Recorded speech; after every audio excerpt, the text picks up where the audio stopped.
दोस्तों लोन आजकल हमारी ज़िंदगी का एक बहुत ही एसेंशियल पार्ट बन चुका है। इसकी अवेलेबिलिटी इतनी आसान हो गई है कि हम छोटी से छोटी चीज़ के लिए भी लोन ले सकते हैं अब। चाहे हमें नया फ़ोन लेना हो या बाइक लेनी हो या फिर नया टीवी लेना हो, इस सब के लिए हमें आसानी से लोन मिल जाता है आजकल। साथ ही लोन देने वाले भी इतने हो गए हैं कि पूछो मत, चाहे वो बैंक्स हो या वॉलेट अकाउंट्स हो, सब लोन देने के लिए तैयार हैं।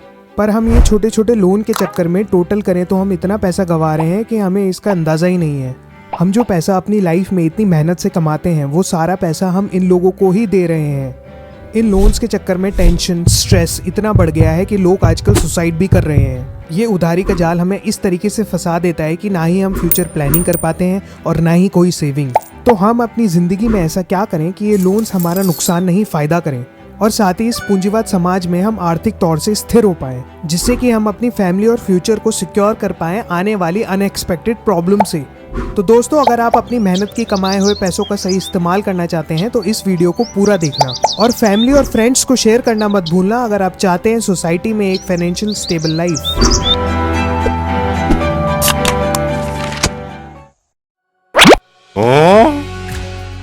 दोस्तों, वैसे तो इतिहास गवाह है उधारी किसी भी तरीके की खराब होती है। कई बार आदमी ऐसे भंवर में फंस जाता है कि वो उससे बाहर ही नहीं निकल पाता। हम में से किसी को भी अपने कल का नहीं पता और हम लोन लेकर अपने कल को ही दांव पे लगा लेते हैं, और इसकी वजह से कुछ नया सोचने की हमारी क्षमता कम हो जाती है। आज की सोसाइटी एक कैपिटलिस्टिक सोसाइटी है जिसमें आदमी पैसे से ही पैसा कमाता है।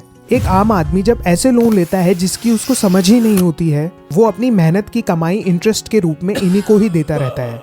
ये लोन देने वाले भी इतने तेज हैं कि ये मार्केटिंग से हमारे दिमाग के साथ खेलते हैं। ऐसे ऑफर्स देते हैं कि हम छोटी छोटी चीज़ों के लिए भी लोन लेने के लिए तैयार हो जाते हैं। हमारा एजुकेशन सिस्टम भी इतना सक्षम नहीं है कि वो सही तरीके की फाइनेंशियल नॉलेज हम लोगों को दे पाए, और फिर हम इस दलदल में फंसते ही चले जाते हैं। चलिए दोस्तों, देखते हैं ऐसे कौन से लोन हैं जो हमें लेने चाहिए और ऐसे कौन से लोन हैं जो हमें नहीं लेने चाहिए। मैं आपको एक ऐसा अचूक फॉर्मूला बताता हूँ जिसे इस्तेमाल करके आप जिंदगी में कभी भी इस लोन के भंवर में नहीं फंसोगे। दोस्तों, ये रही वो टेबल जो आपकी लाइफ में बहुत काम आने वाली है। इस टेबल को आप अच्छे से याद कर लो और मैं आपको इसको अब समझाता हूँ। देखिए, किसी भी लोन लेने से पहले दो पहलू देखना बहुत ज़रूरी है।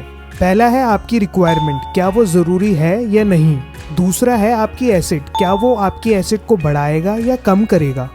इससे 4 कंडीशन बनती हैं। चलिए पहली कंडीशन को देखते हैं। अगर एक लोन आपकी रिक्वायरमेंट में एसेंशियल है और वो आपकी एसेट को बढ़ाता भी है तो वो आपको लोन लेना चाहिए। दूसरी कंडीशन में अगर वो लोन आपके लिए नॉन एसेंशियल है पर वो आपकी एसेट को बढ़ाता है तो आपको इस केस में उसको अवॉइड करना चाहिए, और जब वो नॉन एसेंशियल से एसेंशियल बन जाए तब आप वो लोन ले सकते हो। तीसरी कंडीशन में अगर वो लोन एसेंशियल है पर वो आपकी एसेट को नहीं बढ़ाता है तो इस केस में भी आपको कोशिश करनी चाहिए उसको अवॉइड करने की। पर चौथी कंडीशन में अगर वो लोन नॉन एसेंशियल है और वो आपकी एसेट को भी नहीं बढ़ाता है तो आपको ये लोन कभी नहीं लेना चाहिए। चलिए इसके लिए कुछ एग्जाम्पल्स भी लेते हैं। अगर जर्नल तौर पे बात करें तो ऐसा देखा गया है कि land, house, gold, investment, business, ये आपकी एसेट्स को बढ़ाते हैं टाइम के साथ। वहीं phone, car, bike, clothes, machines, ये आपकी एसेट्स को डिक्रीज़ करते हैं क्योंकि इनकी वैल्यू डेप्रिशिएट होती है टाइम के साथ। हाउस एक ऐसी चीज़ है जो एसेंशियल होती ही है और साथ ही उसकी वैल्यू भी बढ़ती है टाइम के साथ, तो वो पहली कंडीशन में फिट आती है। तो अगर आप लोन घर के लिए लेते हैं तो वो सही है। अगर आप लोन इन्वेस्टमेंट या बिजनेस के लिए लेते हैं तो वैसे तो वो आपकी एसेट्स बढ़ाएगा ही, पर आपको ये देखना है कि वो कितना एसेंशियल है या कितना नहीं। अगर आपके इन्वेस्टमेंट और बिजनेस का रिटर्न लोन के इंटरेस्ट से ज़्यादा है तो वो कहीं ना कहीं आपके लिए बेनिफिट है, तो आप इस केस में लोन ले सकते हो।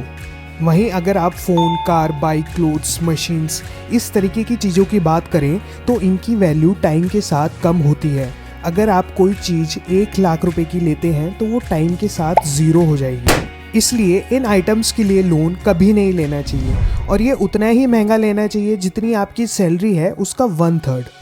पर अगर वहीं फ़ोन, कार, बाइक आपके काम आती है, आपके बिजनेस में यूज़ होता है और वो आपको कमा के देता है तो आप इसके लिए लोन ले सकते हो, और वो अल्टीमेटली आपकी एसेट्स चलो बढ़ा रहा है, पर आपको ये देखना है कि वो रिक्वायरमेंट में एसेंशियल है या नहीं।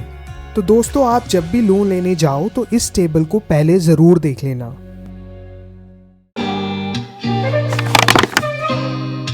दोस्तों, अगर हम फाइनेंशियली ग्रो करना चाहते हैं अपनी लाइफ में, तो उसकी सबसे बड़ी जो चाबी होती है वो है समय। अगर हम अपनी लाइफ में स्टार्टिंग से ही इन्वेस्टमेंट और सेविंग करें तो हम उस पैसे को बहुत बड़ा कर सकते हैं, पर उसके लिए ज़रूरत है एक सही डायरेक्शन और डिसीजन की। आजकल हम क्रेडिट कार्ड और पोस्ट पेड वॉलेट से भी लोन लेते हैं और इनकी वजह से हमारी आदत पड़ जाती है लोन लेने के लिए। ये कंपनीज हमें जानबूझ के पुश करती हैं जिससे कि हम इनको लाइफ टाइम इंटरेस्ट देते रहें। हमें क्रेडिट कार्ड और पोस्ट पेड वॉलेट्स तभी यूज़ करने चाहिए जब हमारे अकाउंट में उससे 3 गुना ज़्यादा पैसे हों, जिससे हम टाइमली पेमेंट दे पाएँ बिना इंटरेस्ट के और ज़्यादा खर्चा ना करें। तो दोस्तों, आप मेरी इन बातों का ज़रूर ध्यान रखना, जिससे कि आप अपनी लाइफ में बहुत आगे बढ़ पाएँ और अपनी मेहनत की कमाई को जोड़ पाएँ और सही जगह यूज़ कर पाएँ। अगर आपको मेरी ये वीडियो अच्छी लगी तो लाइक और सब्सक्राइब ज़रूर करना और अपनी फैमिली और दोस्तों में शेयर भी करना। पैसे का सबसे बड़ा दोस्त और दुश्मन समय ही है, बस ज़रूरत है दोनों का सही तरीके से इस्तेमाल। इसलिए keep learning and keep imagining, because imagination is life.